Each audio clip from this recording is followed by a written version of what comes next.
Quand la main cherche l'argent sans effort, le cœur finit par payer l'addition. Il était un jeune diplômé en sciences, formé dans une université de l'Est. En 2020, son diplôme en poche, il pensait que la vie allait enfin lui sourire. Mais pendant 2 longues années, il a erré sans travail, survivant de petits boulots mal payés, coincé chez un oncle dans une grande ville du sud-ouest. Les regards lourds, les remarques silencieuses, la honte de dépendre des autres, tout cela l'écrasait un peu plus chaque jour. Un soir, le hasard lui fit croiser un ancien camarade de promotion. L'autre semblait transformé. Vêtements chers, assurance, vie confortable. Intrigué, il voulut comprendre. Quelques jours plus tard, le camarade l'invita dans un restaurant huppé du Sud.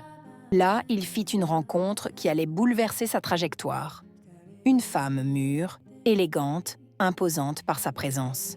Elle l'observa longuement, puis déclara sans détour qu'il lui plaisait et qu'elle voulait l'aider. L'offre était simple et dangereusement séduisante.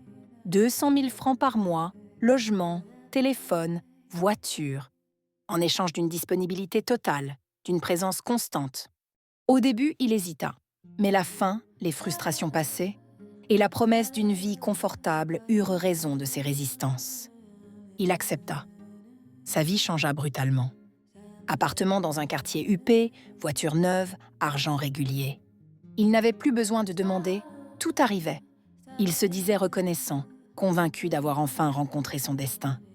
Peu à peu, cependant, l'aide se transforma en contrôle. Les sorties étaient surveillées, les appels exigés, les fréquentations mal vues. Mais il se taisait, car le confort parlait plus fort que sa conscience. 2 ans passèrent ainsi. Puis un matin, la femme lui annonça calmement ce qu'elle attendait désormais de lui, qu'il épouse sa fille adulte, récemment séparée. Le choc fut violent. Il comprit alors que rien de ce qu'il avait reçu n'était gratuit. Refuser signifiait tout perdre, la maison, la voiture, l'argent, la sécurité. Il chercha conseil, réfléchit, enquêta. Il découvrit que la fille avait le même caractère dominateur que sa mère. Cette perspective l'effraya. Il se sentit piégé par ses propres choix, coincé entre la peur de redevenir pauvre et le refus de vendre définitivement sa liberté. Aujourd'hui, il est à la croisée des chemins. Continuer au risque de s'effacer lui-même ou rompre et tout recommencer à zéro, avec la dignité pour seul bagage. Dis-moi, à sa place, que ferais-tu?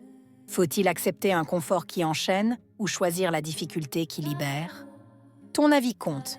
Écris-le, sans juger, mais avec vérité.